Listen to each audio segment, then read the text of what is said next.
Hello, my friends, and welcome to the Space Game Junkie Podcast. I, as always, am your co-host, Brian, and joining me, as always, is your co-host, Jim. Hey, how y'all doing? Stop shooting at me. Stop shooting at me.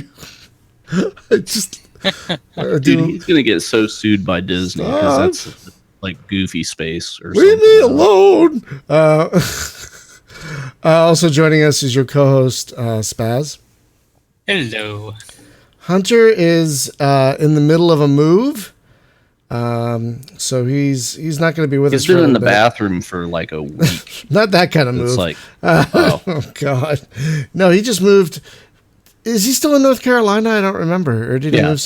Okay. Yeah, he just moved like across town. Oh, but yeah, so he has like no internet. He's like tethering his phone. So but like he's going to have the best internet. He's going to have some. Like, oh my God, gigabit fiber bullshit. Like it's AT&T, he's going to pay less than I pay. I know. He's going to pay less than what I pay for my moderately fast cable. Right, but at the same time, have, like, does he have a data limit? Like it's AT&T also. Nope. So that no data limit on that. Oh, nope. That sucks. We're going to become like international data brokers or something. Folks, we have a guest this week. Joining us from Madison, Wisconsin is Kevin Brock. I love it when you guys have simple names. Kevin Brock, the lead developer at Pasta Space Interactive. Sup? Folks, there's really no... Shouldn't it be like Cheese Space or something? I live in Madison, Wisconsin. I'm not actually from Madison, Wisconsin. Oh, okay. Oh. Though I do like cheese. Who doesn't? Are you Italian? Oh, my God. No, I moved out here from California. Oh, so wow. Quite a change. Where in California? San Diego. Oh, yeah. Oh, my God. Okay, that is one huge change. Oh, my God. I know there's like this white stuff that falls from the sky and it's it's super the cold worst all the time. I don't understand the worst. It's one of my favorite bits is from Lewis Black, and he's like, the best job in the world is a weatherman in San Diego, California. You get paid a 6-figure salary to go, it's nice. Back to you. That's his whole job. Pretty much going to be 70. Yeah. Today, tomorrow, every day. The rest of your life is just going to be, oh my God. Anyway, folks, we're here to talk about a game called Underspace, which should be launching a Kickstarter this week, and we'll have a demo to go with it so you can all play. But for folks that have been wanting a new Freelancer game, this is pretty much it. I mean, there have been games that have like tried to copy the Freelancer formula with the the cursor following flight model, or but like Freelancer, for as pared down as it was from Chris Roberts' original vision, was still such a special game to a lot of us. And it really, like, that formula really hasn't been copied or topped since, kind of until now. And I say that with love and respect to Freelancer. Underspace is, okay, we're going to say it, heavily influenced, quote unquote. I just did the big. They're very heavy quote. They're like a font size twice as big and bold. Giant Comic Sans quotes, like twice as big as the font they're surrounding. Heavily influenced by Freelancer, and having played the demo that you all will get to play once the Kickstarter goes live, I can tell you all there is like a serious level of love here for Freelancer. Like, there's so much Freelancer in this DNA, but it's like Freelancer for 2019. Like Rebel Galaxy Outlaw is going to be Privateer for 2019. This is Freelancer for 2019. Oh wait, are you planning on releasing in 2019 once the? Are you like? The goal is to release in 2019. Okay, we work pretty fast, and there's a lot done. There's still a lot to be done, but 2019 is the goal. Okay, so basically the Freelancer for this modern era, and like it's got so much in Freelancer in its DNA, which is great. And already it's got the vocal traffic, which is something we all want in every open space game, is like the traffic like the voices of other ships doing their thing. That's in there. The trade lanes are in there. The trading is in there. Lane lines. We're calling them lane lines. They're legally distinct from trade lanes. Okay. Lane lines. The high engine thing, like not the afterburner, but like the kind of close-in warp drive thing is there. So the odd scale that like, wow, that planet shouldn't be that small. That's in there, But that's and I will say you get the flight model like dead on. It's wonderful. We've been hoping for someone who would make a Freelancer clone that got the flight model right, because that was one of the best things about that game. Is it was like the first of its kind where you didn't need a joystick at all. It was completely mouse driven, and it worked so effortlessly. And so I can only imagine how much work has gone into like not copying it, but like trying to mimic it, I guess, because no one else has really nailed it until you guys. I have to admit. I can't take full credit on the flight system, at least. Are you familiar with a modder or developer named Y485? I think a few people were asking me about him in this chat room prior to coming on the podcast. I might not. I'm not sure. I have a hard time following game development, let alone modders. So he was a massive help on getting the flight system to work. His whole thing, he like me, we both love Freelancer, but his whole thing is he likes doing flight simulation coding and stuff. So he actually helped out getting this thing to feel right. It's not completely Freelancer's system. There's a few different idiosyncrasies, and we've also changed it to a few things we like. Like for one thing, the reverse thrust and the strafe are both completely different from Freelancers in how they operate. They're much faster because there's a lot more boss fighting and strange sort of moves you have to pull off, and so we wanted things to be more laterally speedy and much more maneuverable. And of course, there's also rolling, which Freelancer actually didn't have for some reason. Yeah, the only time it rolled is when you turned off the free flight, and then it would like roll back to the plane of the universe or whatever. But like, you couldn't roll yourself. Exactly. So our goal with the game as a whole is, we definitely want it to be inspired by Freelancer. We want people who have played a lot of these classic games to be able to just jump in and be familiar with it.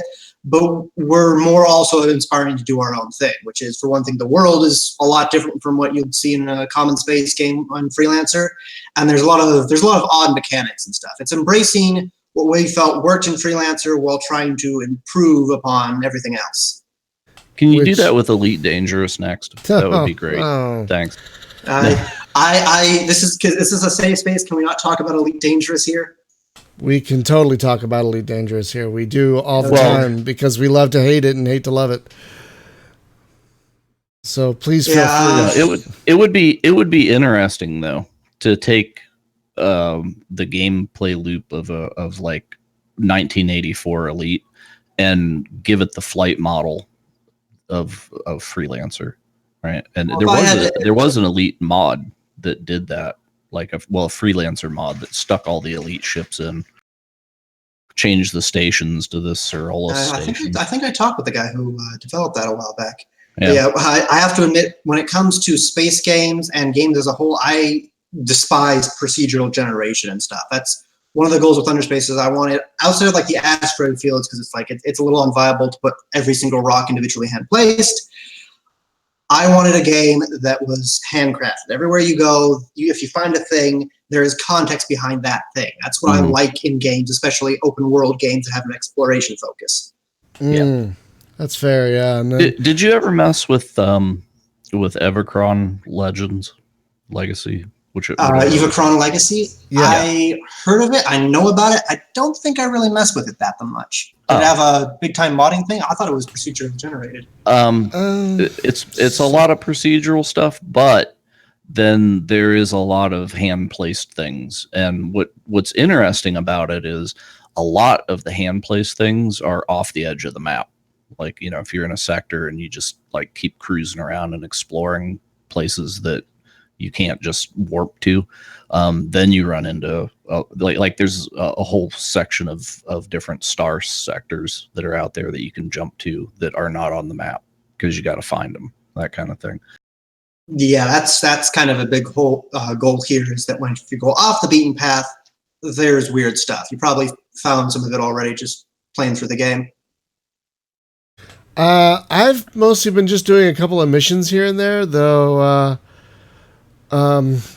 I do like that there's more of a mission variety. Like it's not just kill everything, which is pretty much Freelancer. There's go scan this, go help, go take this box to these people. You know, I mean, I love good mission variety in a game, and as great as Freelancer was, mission variety was not one of its strong suits. Especially mission variety, I wouldn't say it was a priority, but it was definitely something we tried to focus on. But I have to say, missions, the randomly generated missions, are not meant to be the main focus of the game. It's how you make money, it's how you'll build reputation, but it's more like an intermediate thing you're doing between pursuing quests, chasing monsters, and that sort of thing. So is it going to be a narrative thing, or is it sort of a sandbox that has quests? Strong narrative focus. So there's a single player campaign, a multiplayer campaign for the multiplayer mode. Think of it sort of like Grand Theft Auto 5's multiplayer versus single player modes. Whoa. And then there's all sorts of side quests and stuff. And those side quests, we try to make those a little bit more mechanically different or mechanically involved. Like you played a few already, maybe. So it'll be things like you're not just going out and killing things. You may be, translating objects. You're maybe trying to rescue this person who got trapped in an ancient alien dimension, and you have to go through a gate and avoid these big ships. That sort of thing. Right. Yeah. So sorry, go ahead. What's the scale on multiplayer and the intention? Because Freelancer was like 100. Freelancer default was like 64. People would unlock that to go up to 128. Okay. For our multiplayer, like the max number of people you can have, we balance the individual things like bosses and raids and space dungeons around 4 people. But in terms of how many people can play, it's until the server explodes. So we don't cap that, honestly. We recommend, maybe keep it around maybe 32 to 64. But if you want to go higher and destroy yourself, you have that option. You have that right. So is it like 4 of us get together, and I would assume you have some sort of a party system, right? Yeah, so there's a grouping system. And so there's some differences between single player and multiplayer. You have a party and single player and a party and multiplayer. In single player, the party is more, you can temporarily warp in people you've befriended and they'll grant bonuses and fight for you before warping out after a certain amount of time. In multiplayer, when you group up, you have something called a friend drive. And it's this artifact that nobody particularly understands how it works, but it basically allows you to create wormholes and warp to people you trust. So what that means, that's the lore explanation. But in game, if you've grouped up with someone, you can fast travel to them quickly to team up for, boss fights and other fun stuff. And so that thing, to balance it, it's got a pretty long recharge rate. But we didn't want people to if you're halfway across the universe, that can be a pretty long travel time situation. But if you're grouped up, you can just, like I said, you can all instantly warp together. And it's actually, we've done multiplayer test sessions. Some guy will have got his ass kicked by a giant evil cube with eyeballs or something, and he ends up halfway across the galaxy and he just warps back to us. Oh, that's cool. So you should slip a dank meme in there, and whenever you go to fire the friend drive, have it say friendship drive charging 4. Because the whole friendship drive meme from Elite. Yeah, I know. I said the word again. Sorry. But it's okay. You can't put friend drive in and not take that. Yeah, no, I get it. I try to avoid stuff like that. Yeah, no, that's okay. Spiritually, it'll be there in my imagination when I play the game, so that's enough. And hey, the game's moddable, so it'll be there. Yeah, so definitely that hard. So which engine is this running on that it's going to be moddable almost from the get-go? Not from the get-go. I said it is definitely, I am 100% behind modding because I got to start as a modder, and I want to do official modding tools and just as much support as possible. But to have that support, does have to be a priority, which is trying to get the game out first. So it is a Unity-based game. It's one of the reasons why hasn't actually been in development that long. We can definitely mass prototype and mass produce things at a really quick scale. But when it comes to modding, that's a whole system we have to consider, and that's going to take a little bit. So yeah, because that's what I was modding, not necessarily on launch, but maybe some modding, like basic stuff like adding new weapons and such. Yeah, because I was wondering, with it being Unity and how hostile Unity is to modding, I didn't know if you had to build the game from the ground up to be modular like that, or try to like shoehorn it in. There's a lot of modular systems. It's not completely data driven. So there's, like I said, there's some intermediate systems we have to do that will help players build and construct their own systems and ships and such. Right. Oh, that's cool. Hey, speaking of building ships and systems and stuff, so in multiplayer, will there be like base building, stuff like that? All right. So when we went into making Underspace, the thing we were looking at and like the pledge that was taken, that we signed in blood, we sacrificed like a small space cow right before we did any of this, was no feature creep. There's too many times that we've seen that really, really mess up a lot of other games. I won't name names, but we know the names. We know what you're talking. We know exactly. Yeah. Please. So people have asked for things like EVA or space fishing, and it's like, I am so behind this stuff.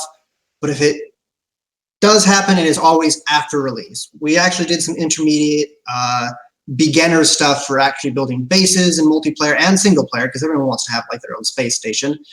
Not on release. This game, the true goal of this game is to be like an open world exploration, go out into a storm and get eaten by a giant ghost starship game. Okay. That sounds great. Yeah, I was just wondering, like, because that's, the question anytime you say, okay, multiplayer sandbox world, people are like, can I build a base? Because that's yeah, trust me, I'd like to build a base too, but can I walk around my ship? Your ship's not that big to begin with. I'm not sure where you're going to walk around on. I know, but I like how you can walk around the base a little bit. I like that. I'm kind of intrigued about space fishing. Like, how would that work? Would that be like the asteroid mining? Where so you've actually encountered some space fishing trawlers out in the galaxy already. I think if you're the starting system, if you head to the Braven Star Spire, there's some ships fishing out there. So fishing is a little bit of a misnomer. There are space fish, but you don't actually fish for them. So the goal of a trawler is it basically has like a little sort of a singularity that can suck in debris or space spores or other nasty shit. So the goal with space fishing, if we ever did it, like I said, we did some preliminary stuff, is that freighters and stuff, some of the larger, more utility ships, can basically launch out like a line, and it's like a little fishing mini game, because it is a universal truth of the world that any game with a fishing game is automatically better. Absolutely, it's sort of like a game where you can pet the dog. I would, in fact, have them launch like a bobber-shaped torpedo that goes out so far. That was the goal. If you go over to the fishing ships, they're actually rocking back and forth on the space waves, and they've got the lines out. It's fun. There's a lot of fun stuff like that. If you've never played a game, it's an ARPG called Zigfrack. It's really great, but they have. I've heard a lot of people when talking about the game have talked about Zigfrack. Yeah, so I'm familiar. They call it Fishin' Hole. Because it's like not fishing but fishing, so it's kind of like a black hole you go fishing in to get loot out of. Yeah, that sounds in line with what I know about the game. Yeah, that game is bat crap insane, but great. It's a great game. It's so good. It's so good. But I think that's the only. Are there other space games with fishing in it? Come to think, like, I know it's a weird tangent, but like. A lot of space games, I feel like this is, it's kind of a space game, but in our game Underspace and Zigfrack also, there's kind of more of a science fantasy aspect to it. It's like you talk to someone normally, like when we've done things, people go like, "There's no fish in space," and it's like, "There's fish in this space." How do you know that though? It's not like we've been there. Starfish is a thing. It's real. You don't know that's from space. That's not. Could be from space. It totally could be. Why not? There's so much we don't know. You don't think something that weird just happened on Earth, right? They clearly fell from. What if they found out that actually starfish are smarter than humans, and that's why I would be very surprised, considering we seem to collect them and put them in our bathrooms. Nothing smart could actually do that. Maybe that makes them happy. We don't know. They could be very different from us. We don't know. Maybe they're the only thing that can explain to us how the 3 seashells work. Oh. I need to watch that movie again. Actually, I don't think Nicole's ever seen it. I think I need to get her to watch it. Come to think of it. Make sure you have some Taco Bell. She doesn't like. Oh, She actually makes fun of me whenever I go to Taco Bell. She's not a fan, which I don't understand because Taco Bell's amazing. But she's a snob. Whatever. In the future, her choice will be limited. Yes, it'll be fun. This is true. This movie's so great. Anyway, so yeah, one neat. I haven't seen it in the game yet, but one neat thing about your game is there are going to be like space life forms out there. There's going to be like barnacles that you can shoot off of things. I saw, and there's quite a lot of different space life forms. We just call them cosmofauna. There's different types of them. The barnacles, they're more an interactive version. There's ones that are just kind of the ambient ones, like the jellyfish and the fish. They don't really do anything. They're there to make the game look nice. But then there's other stuff like there's like a kind of monster that you can like shoot down, and it has a specific stomach acid that people use in industrial processing that you can collect and sell. There's the bigger, more kind of aggressive fauna, which are things like the big snakes and stuff, and those are straight up bosses. And those are the ones that actually come from Underspace itself, the other dimension where bad things happen. And then there's a smattering of other stuff as well. One of our favorites is it's partially a boss. It's actually a kind of creature that inhabits space mines and such. It's like a weird hermit crab thing with the intelligence of like a cat or a dog. And so there's a big matriarch one that you can fight as a boss, and it'll just be constantly spawning little mine people to come after you. But if you beat it, there's a rare chance it'll actually drop like a mine egg that'll hatch, and you get your own pet mini mine that will follow you around. Oh my god, I was just about to ask if you could have pets. Yes. Oh my god. God. And you can pet that. And it's not just a pet. It's actually, there's a mine launcher slot you have. Normally it launches mines, but this one, if you actually equip your mini mine pet, it's a little slot for it, and it'll peek out and look around. And if it sees any hostile things, it'll run after them, run into them, blow up, and then spontaneously respawn in your mine bay. That's incredible. No, it's adorable. I wish you could shoot it like a torpedo and it went woo when it went out the.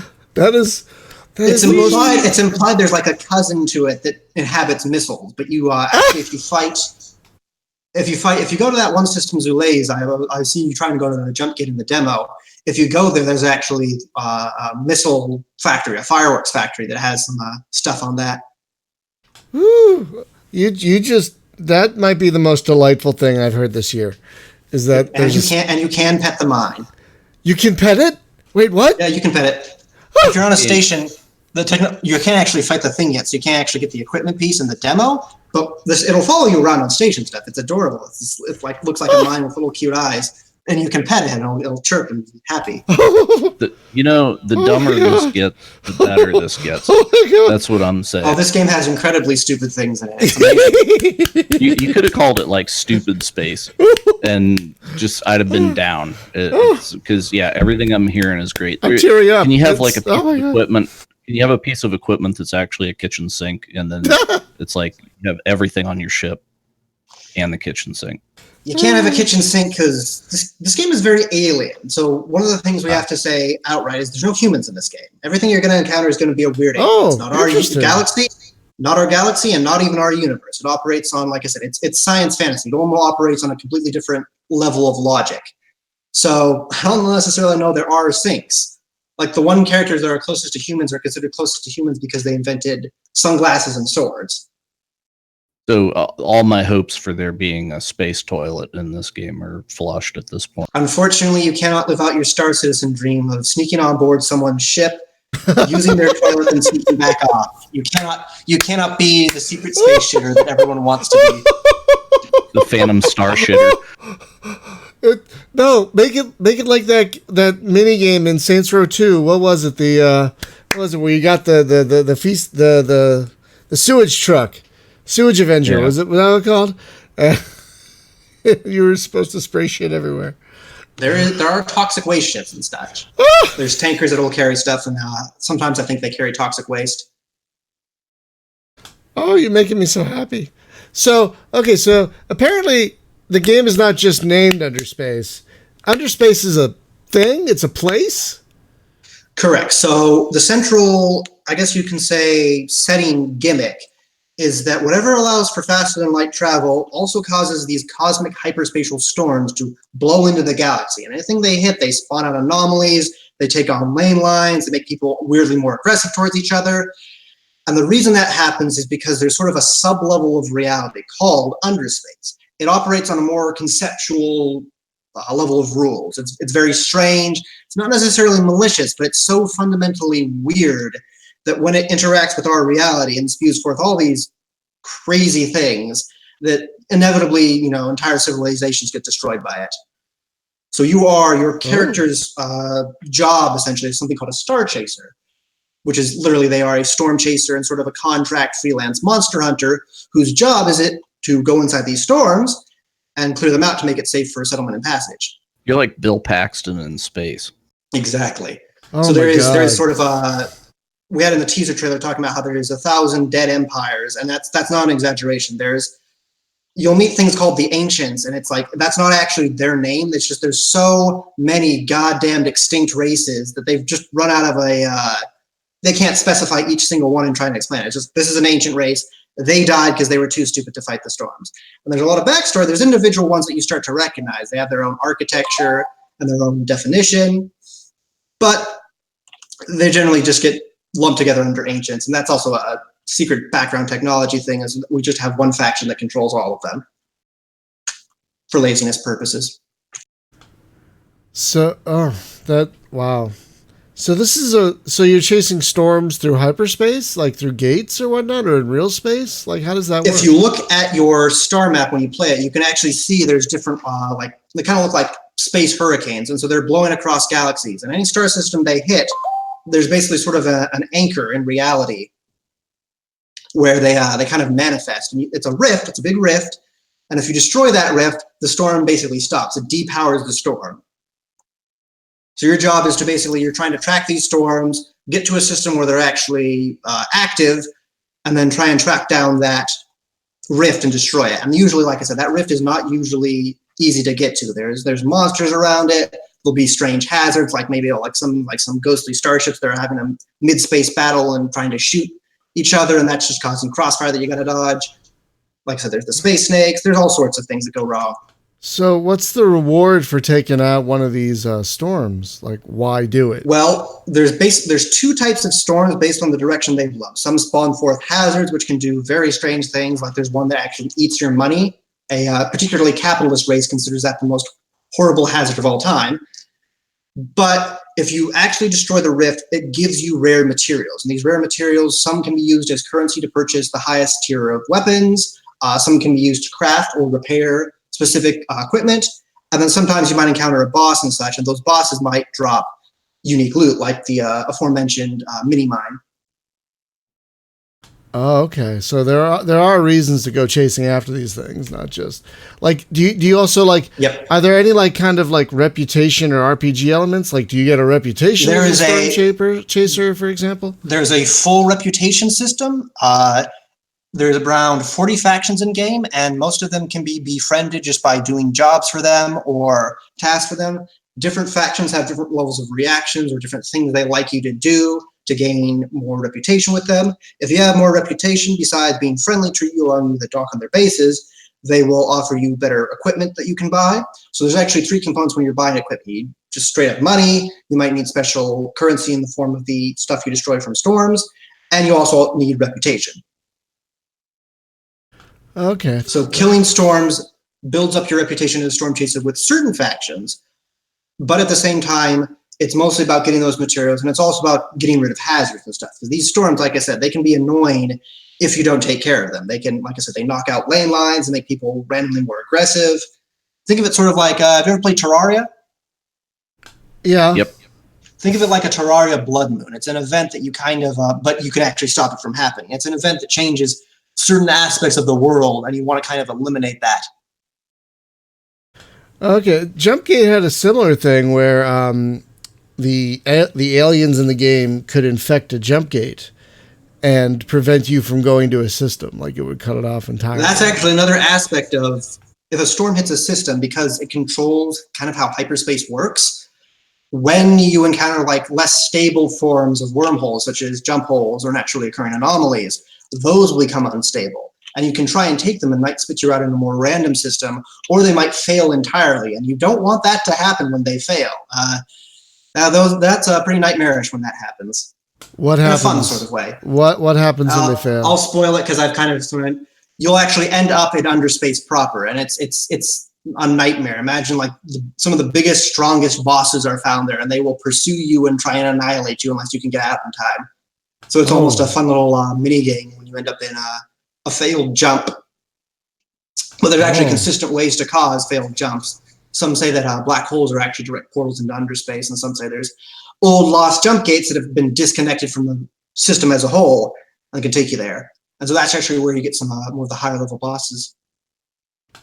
Oh, that's so. There's. It sounds like there's literally a ton going on in this game. Beyond, like you said, it's going to be very narrative focused, and there's going to be quests. But it sounds like if you want, you could probably ignore that for a while if you'd like, and just chase storms and do side missions, right? Exactly. One of the things we wanted every single system to have something going on it, being a boss fight, a quest, or some sort of gimmick. There's a lot of fun systems that have something unique going on in them. And then every system has something what we call vignettes, they're not quite quests, but they're not exactly just randomly generated missions. They're usually something a little bit more involved and a little bit more unique. Like one of the examples I like to give is you can find where there's a space ghost train that passes through a system and goes along a specific route. You could follow that space ghost train and actually lead you to its wreck that you could loot for some cargo. Space Ghost train, like it's not like Space Ghost, the beloved talk show host, but it's a ghost space train that's a ghost. Yeah, okay. You haven't encountered them, but there are space trains in game. Oh wow! Oh, are there square pigs? Inquiring minds need to know. I'm not particularly sure. Is there a man bear pig? Yeah. Yeah. Look, like. Square pig, feature creep be damned. You got to get me some square pigs in there. Oh, God. It's just a commodity. Have you seen the heavy metal queen thing from Cowboy Bebop? No. Really, Brian? Oh my God. Yeah. I've only gotten a few episodes into Cowboy Bebop. I got to where they got to the dog. That's as far as I've gotten. If you go on YouTube and just search for heavy metal queen, YouTube will know what you're looking for, and it's the best like 30 seconds of space trucking that's ever. Okay, I'll have to look for that. So one thing that I like about your game that I haven't been able to try myself yet, but you can own multiple ships, because correct. You can sorry, go ahead. Buy new ships, and then when you start off the game, you only have a select number of ships you can own. But as you level up and do certain quests, you'll gain more and more available ship slots. And so there are things in space, there are space garages that you can fly into and swap out to any ship at any time. But garages aren't found everywhere. Right. But that was probably one of my biggest annoyances with Freelancer. Like, you'd find this great ship and you really liked it for a while, and then like, oh, I want to try this one, but I like the one I have. God damn it. So, like, when you buy a new ship, does the one you're currently in just automatically go to your garage? No, so there's actually two options when you buy a ship. You can either trade in your current ship, which will switch out to your new ship entirely, or you can just buy a ship and it will be added to your garage, and you have to go find a garage and swap out. But usually places that have shipyards usually have those fourth dimensional garages that let you swap into new ships. It's an expected service. I just love how you're selling this thing. Like, it is an expected service, sir. You should expect to get that. You just pull the garage ship out of Hammerspace, and you've got it anywhere you are. That's how it is literally how it works. There's Underspace, but we also have in the games where there's like a sort of a fourth dimensional space that certain things can inhabit. There's actually those little table guys that you encounter, like the first mission giver guy that wants you to pick up your package. He is a member of a race called the Macrovari, and they are extraordinarily intelligent microbes. They're a single-celled organism that is inexplicably super intelligent, but they also all hate the hell out of each other. And it's implied that they actually exist in some sort of fourth dimensional space, and even being near each other like rubs up against each other in this fourth dimensional space, and it's so painful it sends them into a homicidal rage. So they're all hyper-individualistic, hyper-intelligent microbes. And the only reason they don't rule the world is they literally cannot work together without going into a sort of a blood frenzy. Oh boy. This is usually the level of weird creature you get in Underspace. Nothing is a human, and everything tends to be pretty weird. Well, it's kind of nice because like just about every space game has a human in it somewhere, so it's nice to just say, hey, you know what? Screw y'all. we're just going way out there and doing something completely different. Now, how many ships are in the game, or are going to be in the game? Ooh, so we divide ships. In terms of like unique flyable models, there's around 16, 13, I'm not completely sure. So we divide ships into ship class, ship tier, and ship line. So ship class are heavy fighters, medium fighters, light fighters, bombers, and freighters. And that's usually like what role the ship has. Like a bomber, it gets some more heavy weapons, but it loses out on normal weaponry. Medium, heavy, and light fighters, those are pretty straightforward. You know, they're faster, but have less firepower. Freighters, also pretty straightforward. So then tier there's basically 3 levels of ship, and each one is a little bit more powerful. So this could be like a tier 3 light fighter is much stronger than a tier 2 light fighter. And then finally there's ship lines, which are the manufacturers that determine appearance. And those will often have inherent bonuses. Like you might get a ship from a junking company, and that's better at salvaging things. You might get a ship from a race of warlike people, and that's a lot better at fighting things. So there's different ships with different roles on multiple levels.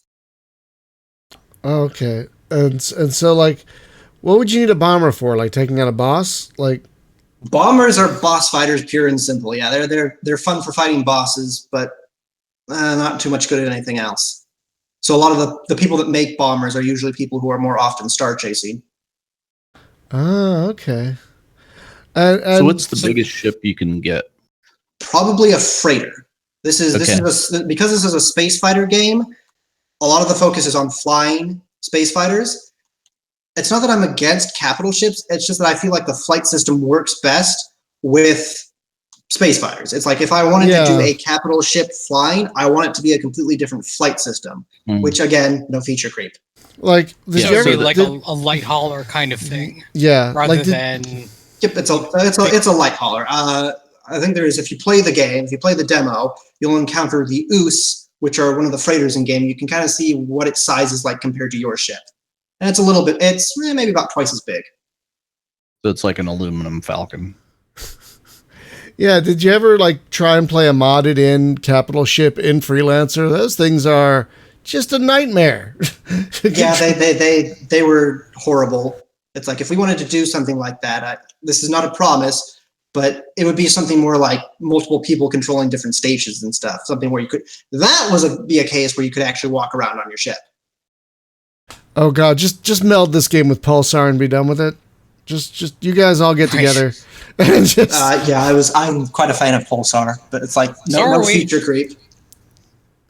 I think I don't know if you could call what they're doing feature creep, because they're taking their slow time, but they're like, I don't know. Like I meant more the fact adding 1.5 months, pretty much. Sorry, go ahead. I meant more the fact that having us add multiplayer. Walking around on a capital ship and managing it. That would be your feature creep. I see. Okay, sorry, I misunderstood. Yeah, because I don't know if you've played Pulsar, but it's fantastic. Yep, played it a bunch. Yeah, we are massive fans. The more we talk about this game, the more a fan I'm becoming of it. I mean, pets. Like, I'm in a phase now where any game that lets you have a pet, I want it. Like, one of my goals in Far Cry Primal is to tame every pet, just so I can pet it. You know, and I understand.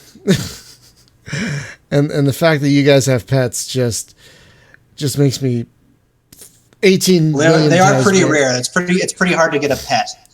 You'll encounter some other star chasers, and very select few actually have a loyal, sapient, explosive mind following them around. I want to be one of them. I want to be one of the ones that has a loyal mind that blows itself up and then rematerializes in my bay, and exactly. I can pet. Oh my god! Yeah. So the star chasers, because this is a more narrative focused stuff, there's obviously a lot of different characters. So usually the guys you're interacting with are your fellow star chasers, and then star chasers also belong to specific chapters, basically sub factions and the big commission that manages them all. And they usually have different specialties. Like there's one that specifically goes after and hunts down ghost ships. There's one that are sort of a first responders kind of thing. There's one that are kind of more anthropologists, and they study different space creatures that come out of Underspace, that sort of thing. Are you going to be able to join one of those subgroups? You'll be able to join some of them. We're hoping to implement some player-made ones. They usually have more notable ones have quest lines associated with them, like those Ghost Hunter guys have one. And if you encounter these, sometimes they have their own home bases, and those home bases might have something special going on at those data centers that you can dock on. So right now in the demo, data centers are for selling data, but they're also used for managing Star Chaser aspects, like tracking storms, or you can even say, I want to, is there any storm going on right now that fits this specific criteria, and it will spawn a storm for you. It's saying that it just happens to be a storm, but it'll actually spawn that storm. So different stations there have different storms they're able to spawn. That is, whew. So you'd mentioned freighters. What goes on economically in here? Are you kind of faking a back end economy, or we sort of fake a back end economy? So obviously, kind of the base is that different stations sell commodities for different prices. Different commodities take up different levels of space, and some are perishable. Space meat is perishable or something. And when it comes to the economy, there's two extra aspects. First off, prices slightly are randomized. We take the base price that the station sells it for and apply a modulated or maybe plus or minus 10%. And then there is a supply and demand time. So the more you buy from a station, the higher the costs go, and the more you sell to a station, the lower the costs go. It's not right now fully implemented because we're still working out the balancing of that, trying to make it feel a bit better. But generally, when you buy something from a station, that cargo piece has a creation time. And so basically what that means is the more you buy, how long does it take for the prices to go back down to the normal level? Okay. So the main idea there is that if you discover a good trade lane, you can't just run it back and forth all the time to make money. You gotta diversify a little bit. No, that's cool. Now, as far as actually identifying trade lanes and stuff, a lot of games, it's you better have a notepad next to you because you have to write down what the prices were, because the ship computer doesn't remember the place that you just left. So we're working on redoing the whole inventory UI. We want to move away from it looking like Freelancer for various reasons. And when you click on a commodity that sells for a certain price, you'll be able to check the prices of the best sell price and the best buying price, the base price for that. Mm-hmm. Okay. So a big focus with this game is doing a lot of things that are convenient. We don't want people suffering through something that I take for granted that they have to do in another space game. Mm-hmm. That's why we have a thing like the friend drive. That's why we have a lot of different convenient aspects like manual docking and otherwise. It definitely lowers the barrier to entry. Yeah, our focus was we wanted players not to be struggling over the controls or having to memorize all these keypads. It's about you get into space, and any difficulty has to result from the actual content. Because there can be, if you haven't fought the snake yet, that's hard even for me. That thing can be dangerous. You get whacked by its tail and it sends you flying. It is in the demo. Is it in the demo? Like, can we go find it? So the demo has a space snake. It has a few other bosses as well, and it's got several quests too. Good. It's got a fair variety of content you can experience. All right. Sorry, I was just about to ask a question, then I totally lost it. God damn cold.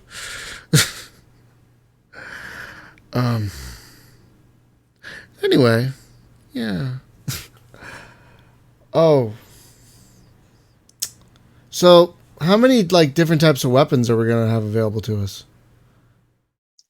Well, we have several types of weapons in terms of like categories. We've obviously got your standard guns, then we've got missiles, mines, and then a few others. So guns are usually pretty straightforward. They're all energy weapons, but they have different rates of fire, different damage, and obviously different energy types. And that's sort of like a modifier, like different shields protect better from, say, photonic weapons than they do like gluonic weapons. They're all weirdly named because this is a weird game. But then on top of that, we have something that's called your heavy equipment bar. So if you actually look at the game video, there's sort of an orange circle kind of to the left-hand side of your main health bar.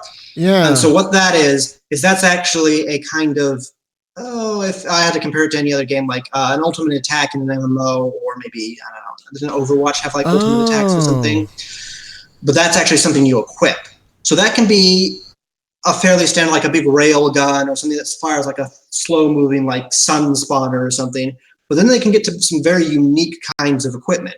There can be one of my favorites called the negation sphere, and it throws up a big shield, like a big ball in front of you, and no projectiles can pass through that, but you can shoot out of it. It's a defensive weapon. There's stuff that will like make you temporarily invincible or double your damage. There's things that will like open a giant portal to another dimension and spawn forth a huge interdimensional battleship to fight for you for a few seconds. They've all got so these heavy attacks are always very much more involved, and they can usually kind of turn the tide of battle in some ways. But to actually build heavy attack energy, as it's called, you have to do or take damage. So it can be, like I said, it can be something you can spring upon people, and it can end up screwing a lot of shit up. It's fun. Oh, okay. I'll have to try that next time I play. I remembered what I was going to ask about a moment ago. This game has a thing called manual docking. Can you explain how that works? So normally when you're docking at a station, the autopilot takes over. It tries to steer you. It tries to avoid any incoming obstacles. But if you turn on manual docking, it only applies to some things, because things like stations, they have an air traffic control system that doesn't want you ramming into like a space school bus or something. But on certain things, what manual docking means is that you can manually dock with it. You literally, instead of the autopilot taking over, you have to fly yourself into it. And this is more of something reserved for advanced players who understand where they have to dock at. But it can be something like if you're being chased by pirates and you don't want the autopilot to slowly pull you up to the gate, slowly turn towards it, slowly fly into the ring, you can just skip all that and just go forward as a manual docker, and it's much faster. But you can toggle it on and off. Like I said, it's convenience and options, what we like in this game. If you don't want to use it, that's fine. If you do want to use it, go ahead. I'll have to try it. We're not stopping you. We don't judge. Right. I think I tried it with a station. Would that be something you need? I was just going to ask would that be something you need if, say, for example, you're docking at a derelict station that doesn't have air traffic control to navigate you in?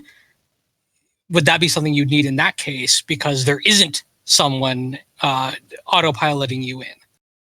Sometimes. There's not a lot of derelict stations around for various lore reasons. You find a few, but usually if they are derelict, they might kind of end up haunted. And just because there's ghosts doesn't mean they don't care about air traffic control safety. Come on, that's just common sense. That's funny. So it sounds like this game is going to have quite a bit of humor in it.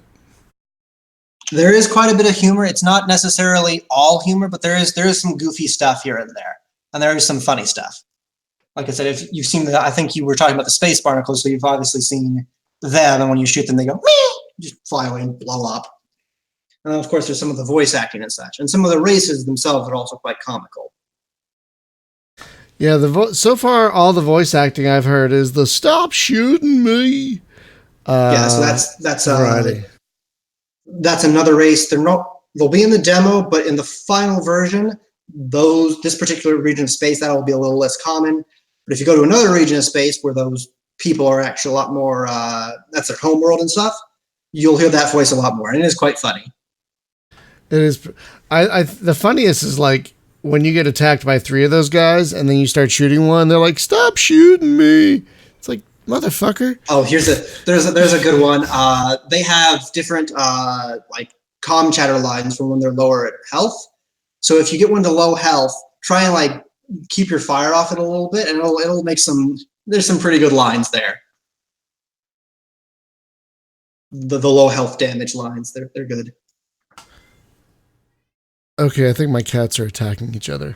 I'll be right back. Take Jim and Spaz. Can you take this for a second? Yeah.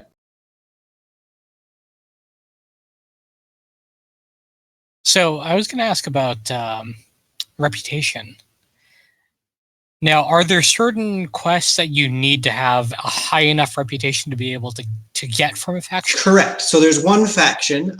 You'll encounter them in the demo. They're called the Oos, which is spelled US, but it's pronounced Oos like foosball table. So they are a race of fungi that can only be sapient if they inhabit dead bodies. So a lot of people don't like them. They're kind of wary of them, even though they're actually a perfectly peaceful race. So they experience a lot of kind of racism in the galaxy. So they run these completely neutral stations called dead stations, which double as also necropolises for them. So they're pretty hard to befriend because they're very wary of outsiders. But if you manage to befriend them, they start giving you more and more quests, and you start to learn more and more about what these creatures actually are and their goals in the galaxy. Don't worry, they're totally friendly. They have no desire to start a zombie apocalypse, and that's the truth. But you start learning more and more about them, and you get access to deeper parts of their home world, as well as certain new equipment and certain new ships. They're very good at making freighters. As a suggestion. That's interesting. I missed some of that. Sorry. The cats were not attacking each other. Just an update. Just one of the cats was meowing a lot. It was kind of hard to hear through the headphones. I'd asked about reputation and getting new quests. Oh, okay. Yeah, that makes sense. Because it kind of makes sense. The more they like you, the more opportunities they give you to do stuff. Exactly. For them. Yeah, that makes a lot of sense. I just like, just so much of this game just seems so like, here's fun, go find it. Oh, here's some more fun. Oh, here's a little more fun. Like, we literally have a dedicated find fun button. Wait, basically. What? Wait. Shift plus B is your scanning, your scanner, and what that happens, there's a big pulse, and whenever you press Shift plus B, there's the pulse that goes out, and then you see other little sub pulses, like little glowing rings. And those usually indicate something of interest. So gold ones are always something you want to investigate, because that's something, not only is it going to be interesting, you can actually scan that and then sell the data later. But some things can be something like a red pulse might indicate something very unusual, or a purple pulse might indicate something quest related. What? So we literally have, instead of having to manually go around the system one at a time, you can send out this pulse and it'll highlight nearby points of interest for you. And you can upgrade that to scan even farther out, so you don't have to actually do like scanning passes, as it were. Oh my God, that's is that how you scan a planet? Because I got a quest for that, and that is how you scan a planet. That's how you scan data. You have to be close enough to it, and if you upgrade your scanner, you can be farther away before you scan it. Because I must have read the buttons wrong. Because I thought it said scan an object was N, so I kept hitting the N button. And nothing was happening. That is actually kind of confusing. No, that's scanning a ship, and that'll open up it'll show like its inventory and what equipment it has in case you want to ogle at some other guy's space equipment. Oh, for God's sakes! Okay, Ruben, good job. That's why I crashed into a planet. I'm like, maybe I have to get this close to it. Boom. Oh, I was wondering why you were flying towards that. I thought you could fly inside it, which is kind of like it's a gas giant. No. I got a quest to scan the planet. I was like, that's a cool quest. I'll try that. And then I kept hitting the wrong button. Apparently. Yeah. That's my fault. Question about how the mining stuff works. Because in Freelancer, you would go out in an asteroid field or junk field or whatever, and there was the big rocks, and you couldn't do anything with them. And then there was like the little ones that would fly by, and you had to shoot those. So That it was is like a little target shoot. more or less the same. The only difference there, however, is that first off, the little rocks can have different sort of things they spawn and different chances.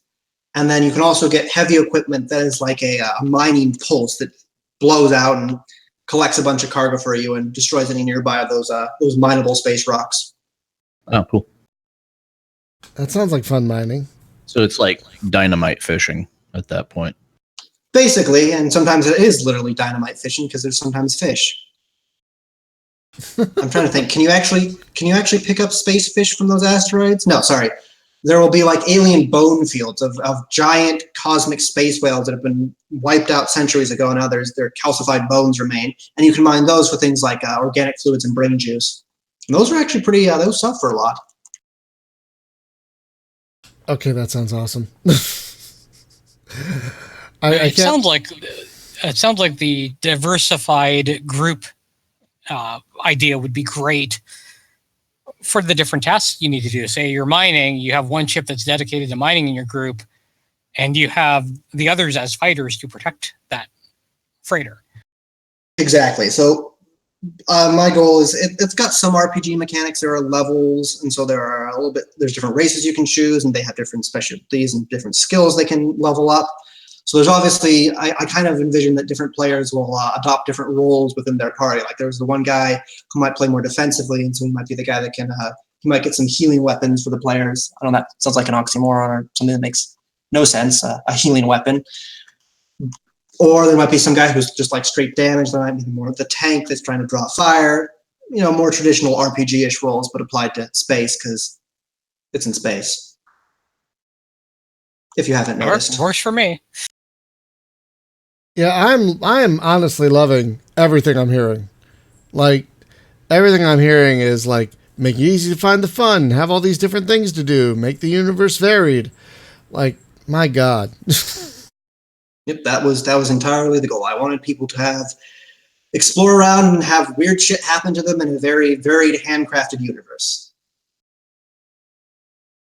Yeah, I hope somewhere there's a guard that says he used to be a storm chaser like you, but he took a photon torpedo in the knee. Sorry. I did a lot of Skyrim modding, and I contracted for Bethesda. So, out of respect to myself and everyone alive, I can't put that in on good conscience.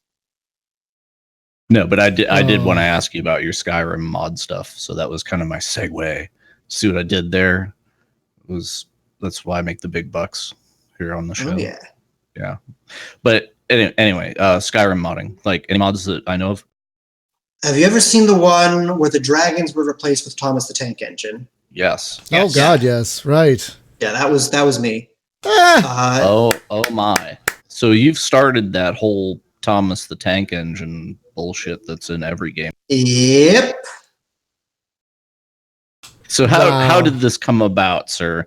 Because now we're at one of those moments on the show, right, where everything just stops. If right? I had a record, if I had a record have scratch, if I had a record scratch sound effect, I would have played it like a moment ago.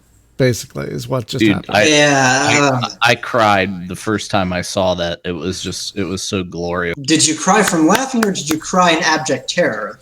A little bit of both. A little bit of both. Yeah, he's a little scary. A little, yeah. Yeah, actually, a few things from Underspace came from. I was playing around with the idea of like an Elder Scrolls space game, because if you actually know Elder Scrolls lore a little bit, it's a lot more science fiction than they like to imply. There have been space programs, and there's people on the moon and shit. Well, I saw there was like a giant mod that you actually go in a Dwemer spaceship. Also made by me. Holy shit! Wait, what? Celebrity. Dude, that mod, like I was watching. What is this mod? I've never heard of this mod. What is this mod? It's not as extensive as he's implying. I made it over 2 weeks while I was recovering from a bunch of surgeries I had to go through.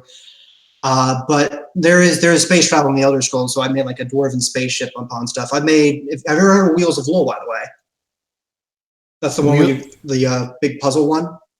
No. What was it called? Wheels of what? Wheels of Lull. Lull. Oh, no. And that's more sci-fi based, but we're getting a little bit off topic. So the Thomas the Tank Engine mod. The story behind that really isn't that impressive. So a friend came up to me and said, hey, I ripped these Thomas the Tank Engine models from a crappy iPhone game. What can you do with them? And 30 minutes later, we had the dragons. There's very little effort put into that.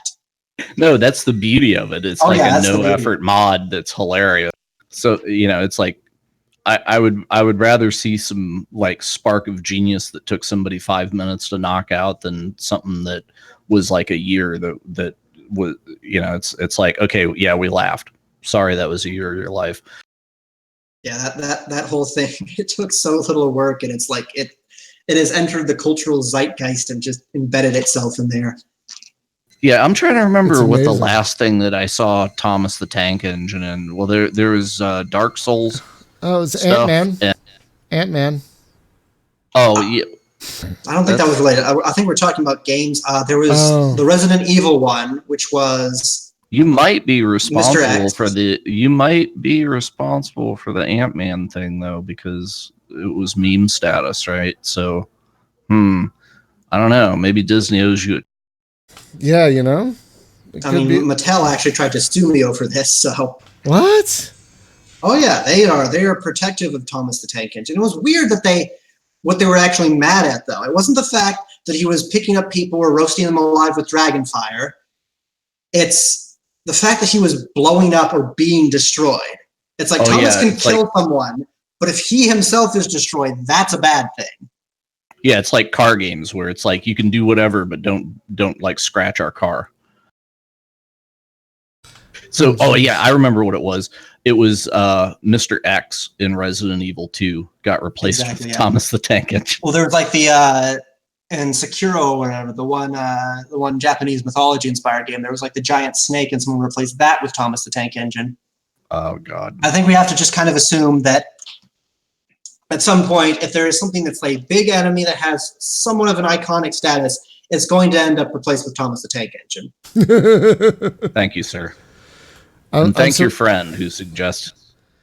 Well, someone in the YouTube chat say Thomas the Tank Engine DLC confirmed for Underspace. I'm like, you should just mod. Let's see. Do we have? I'm trying to think if there is like a thing where we have like an evil sapient train. Well, there's a quest where you rob a space train like cowboy style. That's a fun one. Oh, there wow. needs to be a quest called Choo Choo MFer, and I'm trying to think. I mean, there's the ghost train. You could totally make ghost train, but that's a ghost. Make it the ghost. We have a lot of stuff that's like sapient, normal thing you'll find in the game, but sapient and evil. That actually comes up in a few quests. But I don't think there's a train. We'll have to add that then. I can't go full Thomas. It has to be legally distinct. I don't want the lawyers on me again. Yeah. I don't know. Put a hat on him. That'll do it. I think there's like a Thomas train that has a hat now or something. I don't know. Give it 3 eyes, instead of 2. Make it really fucked up. And lead-based paint. Makes it dangerous. Oh my god! Well, that's so that is so. Was that I might have missed this. Was that your first thing that you modded, or like? Oh god, no! Okay, I've been at this for quite some time. What would you say is the first game? What got you started? What was like the first game that got you modding? Honestly, when I was a kid, I wasn't allowed to play a lot of games. It was like you could only play X game on the weekend kind of thing because my parents were evil. So some of the games I was limited to were more educational stuff, or it was Microsoft's Train Simulator, and that had a lot of editing tools to it. And I don't like train simulators. I know my name is Train Wiz, and apparently I have a reputation as a train guy, but I do not like train simulators. So I would take this, but this thing had like a route and train creator, so I would do things like put them in like battle arenas and stuff. I think that was my first That's amazing. Thing. But after that, I started. When I got into like more real serious modding, it was Morrowind. So I've been a big Elder Scrolls guy. Freelanceresque is definitely my favorite, but Elder Scrolls has kind of been the things I've been known for. So I did a lot of mods for Elder Scrolls. Started with Morrowind. When Skyrim came out, I moved on to that. And then obviously I did some stuff for Fallout 4, and of course Fallout 76 has the giant main enemy, which are giant flying bats. So of course I replaced those with Thomas the Tank Engine. So what kind of Fallout stuff have you done? because I was pretty deep into Fallout mod collecting. I've never made one, but I managed to cram like 160 mods in. I did the Haunted Amusement Park one, Maxwell's World. That was a big quest mod. I did the one that replaces all the unique weapons in vanilla with actually unique versions. Oh. Obviously, the Thomas the Tank Engine one was mean. That just has to be stated. I didn't do I did a lot for Fallout, but not too much. I did one that you remember the courses in Fallout 4, of course. Yeah. We did there was one that does a complete redo of the courses to make them much stronger in terms of bosses, and I don't mean like buffing their health. I mean like they teleport around, they'll turn invisible, and they also gives them a unique weapon, which is the concept art had like a sort of like a weird venom rifle that they use, and that actually adds it back to them. I'm trying to think what else I made. So I did a few stuff. I was hoping you were the guy that made the mod that replaced people's heads with a cat in a box with 2 joysticks. That is Mr. Fancy Pants. Unfortunately, I am not the maker of that. My modeling skills are a little subpar for something as complicated and well-rigged as that. Yeah, that thing was hilarious. I see some people are asking some questions in the YouTube chat. Yeah, can you hire escorts, for example, was a question. No, but well, you do I think that's sort of an adult topic. Yeah, and plus, a lot of these races and games don't necessarily have sexuality to begin with. Some are like floating crystals that do nothing but scream and drink alcohol. It's like how do you hire one of those as an escort?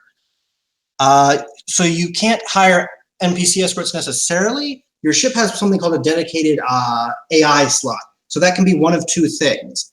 It is either like an automatic turret, or it can be like a deployment gay for a robot escort. You launch that guy out, and he follows you around and defends you. And he also makes weird comments about how he's completely dedicated to you and how he loves you forever. They're called friend bots, and they're quite fun. Yes. But as far as hiring like NPC escorts normally, you can enter formation with some, but you can't hire NPCs like that. Let's see. The other one is, can you cut engines and drift, fly backwards like in Freelancer? Yes, you can fly like that. You can do all those crazy moves that people do in Freelancer PvP. Yeah. So there is the Z engine killing. I wanted to ask you about, going back to Skyrim, for example, for a moment. I wanted to ask you if you had heard of a mod called the Dova Rabbit. Yes. Yeah, that was probably my favorite. If you haven't heard of this one, folks, it's a small rabbit that has basically an unlimited bag of holding, because finding places to sell stuff in Skyrim is impossible for some reason. And so this guy has a bag of holding, but you can also put armor on him. So like you can put a little horned helmet and like other pieces of armor on this little rabbit that has a backpack on him that can hold all your stuff. But he also knows to run away when there's a fight, so he never gets hurt. It's like the best. It's like one of my favorite mods. I use that. Like one of the reasons I never played the updated version of Skyrim is because that mod was not ported over. Oh, someone asked sorry, go ahead. Continue. I was about to say that you can port over mods pretty easily. Just don't publicly release it. It's pretty much a one-click thing. Oh, I didn't know that. Someone asked why 485 is a well-known freelance modder. Isn't that the gentleman you were talking about earlier? Yeah. So Andrew, he actually helped do some of the flight mechanics in this game. He's not a full-time employee. We offer. It was like, hey, we want to actually we'll pay you and help work on this, but he actually contributed a lot of the initial code for the flight mechanics. So you can thank this game feeling a lot like that other game to him. Yeah, I've talked a lot with him. He's a nice guy. Is why 485 is his name Andrew? Is that who you? No, I'm answering the guy in the. So chat. That's okay. I thought like. They're both Andrew? Like Y4085 is Andrew and this guy is Andrew? But I got in the future, confused. Everyone is Andrew. We'll call them the Andes, because like in Hot Fuzz. That's a mountainous joke. Wow. Oh. Just a mountain of Andes. or a thin mint. Oh, I do love those. That's really the best reason to eat out, right? And if you tip a little extra, then they bring you like some more mints. So how far? No, continue. No, I was gonna say, how far along is the game? Because the demo felt pretty full featured, to be perfectly honest. So the demo, in terms of what's done, we have most of the ships are flyable. Pretty much all the equipment you can get and use. All the systems are there. All the stations are placed down. They're not necessarily finished in terms of detail or interiors. And all the factions are there. We're still missing. So the fair amount is done, but a lot more has to be done, especially quests and the more in-depth, unique content. Now let's talk about. Oh, sorry. Go ahead. I thought you were done. What you're seeing, it feels full featured because this is sort of the starting area that you're in. There's different regions of space, and this is the Valdwin region. So this is a lot more developed than a lot of the other areas of space. If we had actually allowed you to go outside of the demo area, which some clever players might figure out how. I don't know how they figure it out, but they probably can figure it out. You'll notice that a lot of the other places are a little bit more sparse in terms of content. Right, but you're working on that. So, and that's what this Kickstarter that you're about to launch is supposed to help with, right? Yeah. So we want to get a lot more models ordered. We want to redo some of the existing ones, and we want to start adding. We want to basically get this game as fully featured as it can possibly be, and just bring it out to its full potential. So yeah, honestly, I would leverage the memeness of the Thomas thing and some of the other mods that you've done. People keep saying that, but I'm wary of doing that because if Mattel suddenly saw, you're now using Thomas the Tank Engine to make money, they'd be like, I don't want that black fan outside my house to finally open its doors and have all the Mattel enforcers pour out of it. You could have that in like the About Us section, like this is a thing I worked on, like maybe there, but maybe that's it, Yeah, well, the other mods though, like the Dwemer mod, that stuff. I don't see a problem with that. The Mattel people, they're already onto you, right? You have an existing relationship. I mean, while I'm talking, there's like a little red dot that has it's kind of like Thomas the Tank Engine shape, and it's been hovering over me for the past few minutes. Mattel always finds I'm sure it's something that when you got a Steam page up, people will certainly mention that in the discussions, but as long as it's not coming from you specifically, you're probably okay. Probably. Yeah. Fingers crossed. So what kind of tiers are we looking at in the Kickstarter? Manly tiers. In terms of money or rewards? Both. Like what are some of the rewards? I want to get people excited for this Kickstarter. Okay. So the reward, our minimum tier is $5, and you know how everyone's like, get your name in the credits sort of thing. Here we're doing something a little bit different. Yeah, you'll be in the credits, blah blah blah, but you'll actually get your name in the game itself. So the game randomly generates ships, and when it randomly generates ships, obviously they have randomly generated names. So if you contribute to the Kickstarter, the base bonus thing you get is that you will get your name basically as a name generator thing added to the name generator. But of course, we're going to alienize it. So you'll actually get to pick what race you want to be. And then, of course, higher tiers will be things like, obviously, you get a copy of the game, some wallpapers, soundtrack. Higher tiers, more copies of the game. And then the top tiers, you'll actually be able to design. We've talked about the Star Chaser chapters, the different sub-factions that have their own specialties. You'll get to work with us to design your own custom Star Chaser chapter. They have their own insignia, their own character, and obviously their own specialties. So you'll basically be to make some content there. And then you'll also maybe you can work with us to design like a custom boss and stuff. Because we're big on boss fights. I like hidden boss fights. So there's a lot of hidden bosses in this. If you fly off the beaten path, you'll find something that's weird, big, and wants to kill you. You could almost put like a Pokemon Snap kind of like photography. There sort of is. We talked about the scanning system, and if you can scan bosses, so bosses will actually pay you to scan bosses. You can sell that data. And you'll actually get like you can actually, if you sell the data, it'll actually end up in a big archived database, and you can read up on the thing you've scanned, and it'll give you some extra information about it. Some more lore flavor text. I'm a big guy. I'm a big fan of flavor text. Oh. No, I was thinking you could like eject a camera drone, and then you have to get between the drone and the monster to take a selfie with it. No, dude. We do have a camera mode. There is a camera mode that pauses the game and lets you angle the camera around your ship to get that perfect shot. I was gonna say just put it on a selfie stick, like this thing that extends out of the hull. Oh my god! More games need photo mode. No, but actually, that would be cool equipment. Like you could buy a selfie stick for your ship, and that gives you camera mode. You have to hit a button like. Oh man! Selfie stick. So when did you guys start? Or it's a camera that's deployed via a tractor. So then you tractor it out there, it takes the picture, and then you tractor it back in. There's something like that, sort of something like that already, but it's a translation probe. It comes out of your ship and it starts looking around for alien languages to translate. What? That's really great. Oh, here's a question. Is there any chance the camera will get loosened up a bit behind the ship? I've had a few people ask that, so the answer is yeah.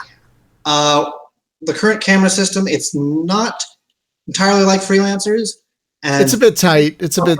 Some people might like that, so we're actually going to change as the game goes on. There's going to be like you can actually set like the camera mode to be like a more loose camera or a tight camera in the options menu. Oh, that's good. Yeah, because some people might like this tighter camera that the game has now, and some people might like the slightly looser camera.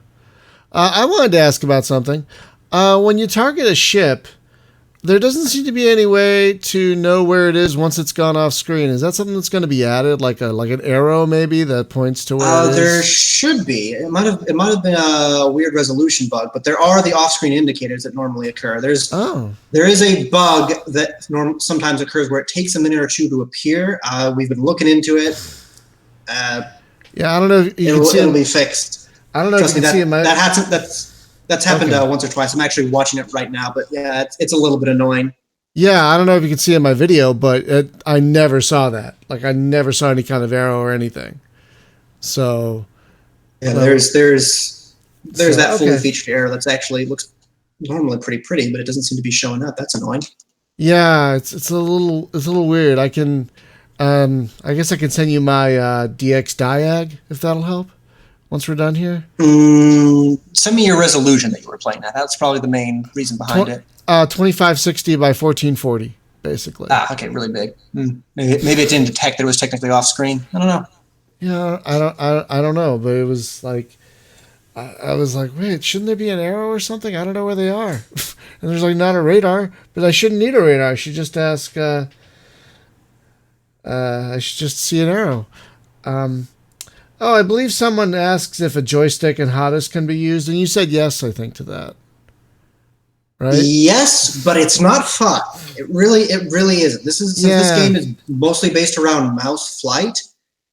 The flight mechanics are much more focused around precise shooting and movement, which joysticks don't necessarily lend themselves to that too much.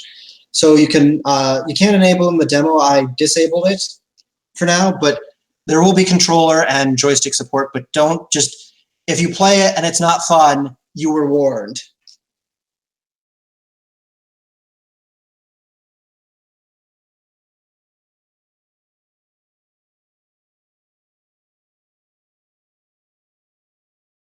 Oh, sorry, I wasn't pushing my pedal. So, I'm so out of it. Yeah, because this is kind of a first-person shooter in space, kind of like Freelancer was, really. Pretty much. There is, I know people ask this a lot because you're playing in third person. There is a first person mode. There is a cockpit view that is.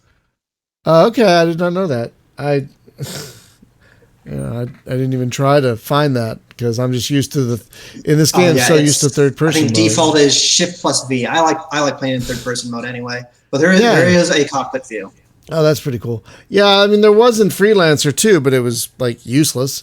Like I never used it. Like it was there. It was kind of nice. I guess, sometimes use it when I want to like feel different or feel special. What are your thoughts on post-launch support? Because if people get into playing this thing, and then it's like I assume the end game content is basically like running raids and stuff against big bosses. So definitely. Are you looking at like an expansion after that, or just kind of like a steady trickle of new things? Or after the fact, if the game does well, I do have planned content. We talked about how there's features that people think are going to be really cool and be awesome if they were in and like not on release, and those would kind of be the features going in. So I've got some plans there, and it would be things like building stations. I want to do like I want to do like EVA stuff where you can actually get out of your ship and like go up to larger derelicts and sort of like scrape the paint chips off and sell them some weird druggie for caps or something. And then obviously that'll feature new content like new systems. When you play the game, there's going to be races that talk about how they have other star systems, but you're not allowed to go to them, and that would open things up more, so you could explore those races and fly their ships and do missions for their factions. And then there'd be other stuff like obviously new bosses. So I have some plans for post-launch content for sure. That's good, because that's something Freelancer never got, really. Yeah, and then of course a zombie survival mode, obviously. Really? Actually, yes. If it does well, there is a game mode I want to do that's actually kind of a zombie survival mode. You'll encounter some certain bosses who have something more going on with them, and that's sort of a preview of possible post-launch content. Well, that sounds awesome.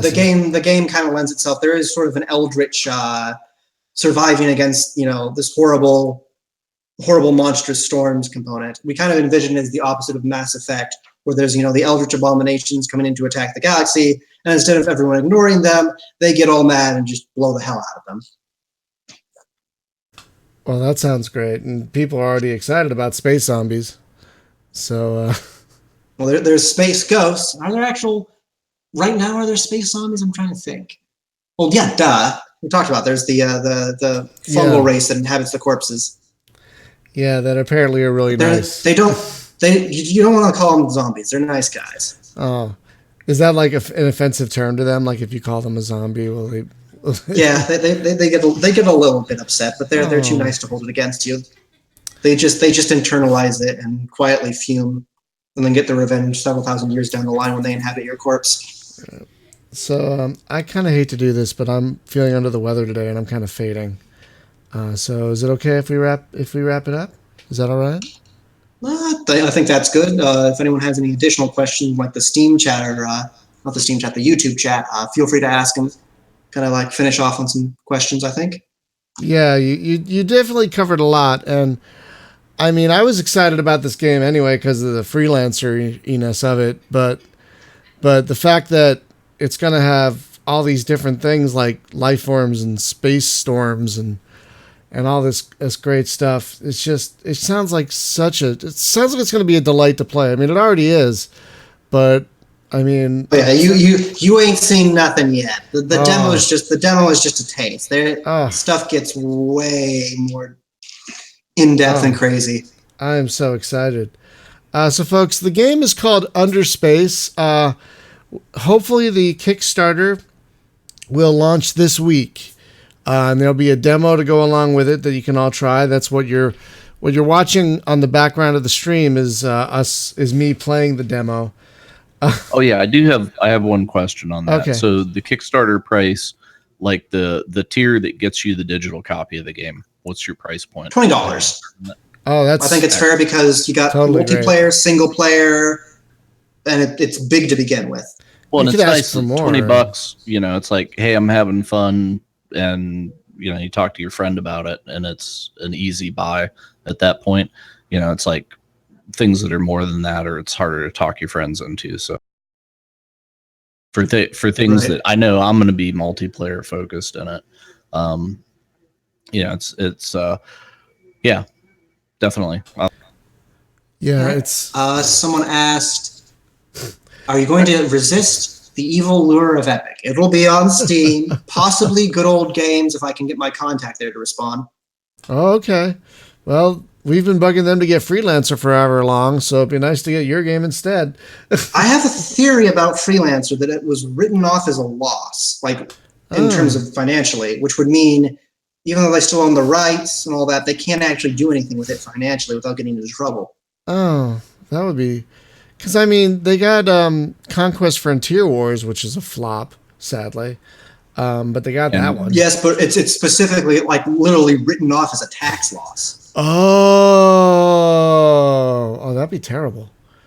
Oh, yeah, so is that... So at the point you do that, is the IP just dead? Like, you can never touch it because you claimed the loss?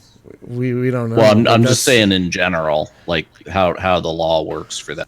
Oh, I'm not completely sure. I have a tax accountant. I'd have to talk to her and see how that works. I wouldn't be surprised though. I wouldn't be surprised if like. Well, that might explain a lot of dead IPs. Is what I was thinking. That's fair. As far as I can understand it, if something is written off as a loss, they can't do anything with it. Like the example I know best is remember that Cartoon Network giant robot show Megas XLR? Yeah, sure. Yep. That was written off as a loss. And they cannot do anything with that without paying like a huge fine or something. Oh wow. That's frustrating as crap. I know, right? Oh, that was good. Like maybe that's why a lot of these shows we love as a kid like haven't come on DVD yet or whatever. That is my theory. Oh, that's a solid theory. Someone asked, is the demo available now? Demo will be available when the Kickstarter launches this week. Yeah. It's to coincide with that. No, that makes sense. So folks, the game is called Underspace. The Kickstarter should be launching this week, along with the demo that you can see me playing on the back of the stream here. The demo already alone is fantastic. Like, if you've been missing Freelancer, this game will scratch that itch so well. It's insane. So just a couple of notes before we wrap up. This Thursday for the LAN party, we are moving on from Divinity because Spaz and I talked about it, and we're just getting frustrated. Like, if we have to use a walkthrough... We love the game. It's a great game. But the pacing... We're pretty much going to be playing a walkthrough to get through it. Which isn't really fun. Yeah. Is it getting a little puzzly on you? Oh, God. No, it's not just that. It's more like, if we want to progress... It would be great if we were playing it every week, several days a week kind of thing. Right. But once a month at this rate, we'll never get through it all. Yeah, it's so big. Yeah, there's Original so Sin much 2, right? What was that? You're playing Original Sin 2? The first one. The first one. Oh, okay. We're still stuck in that first town, and apparently we're like, we don't know what to do. And then we looked at a walkthrough. It's like, we have to search this woman's backpack to get a key to a secret room. How the hell were we supposed to know that? Damn it, game. Well, my experience was with the Original Sin 2, and that was really good. So if that one's not doing it for you, I heard that Original it's a Sin great 2 game. Improved up on it. Yeah, it's a great game. It's just not conducive for how we stream. Yeah, it's not good stream material. It's not really great stream stuff. Okay. Yeah, so we're going to be switching to Dying Light. Faster pace, slightly better co-op, lot to do, very actiony. I think the last stream we played it, I think we lost track of time because we just had so much fun with it. So we're gonna just start a new long play this Thursday of Dying Light, the original one, because the new one, the second one that they just shelled out at E3 looks astounding. So that'd be a good way to get through it before the second one comes out next year as well.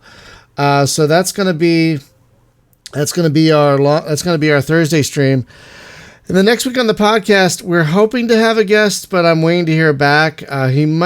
They might be too busy, but they might be able to make it. So I can't say one way or another yet. So we'll do something. I'm just not sure what yet. So Kevin, I want to thank you so much for taking the time to come on and talk to us about the game. We are so sold on this thing. Like when you said pets, I think that was the big everyone wants a pet mine. We were already sold, I think, before that. But when you said we can have a pet, we're like, okay, done. Podcast over. We don't need to say anything else. You have a pet in a space game. We're good. So just that alone, you guys. But Chasing Storms sounds amazing, and everything. So this game sounds fantastic. So again, the Kickstarter is launching this week. It's called Underspace. Keep an eye out on social media and whatnot. We will be definitely yelling it out from the mountaintops as soon as it launches, hopefully this week. And I just want to apologize for the last podcast, MP3, not being put up yet. 2 days after the last show, my cat died. And so that just, I was just done for like 2-3 weeks. So, oh, my condolences. Yeah, thank you. So that just gutted me for a while. So that show will be going up on the feed soon. I apologize for not getting that out. But yeah, thank you, Kevin. Thank you so much for coming on and talking about the game. It sounds just disgustingly exciting. And well, it was my pleasure. And ours too. And everyone, thank you for watching and listening and asking questions in the chat. We love when people get engaged and ask questions in the chat. So thank you for that. And we will see you next week. Have a great one, everyone. Bye-bye.